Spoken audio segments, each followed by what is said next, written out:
Hey folks, Neville here. I'm in downtown San Francisco in the middle of April, and I just want you to see what's going on here. The Clivia, or some people call them Clivia, are just coming into full bloom here. You can see this is a massive, big hedging of them that goes right around the side of this walkway.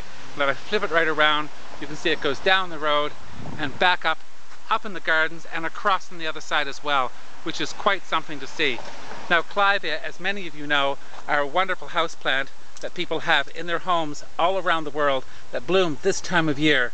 I know mine has just had its second stalk of flowers on it since mid-March.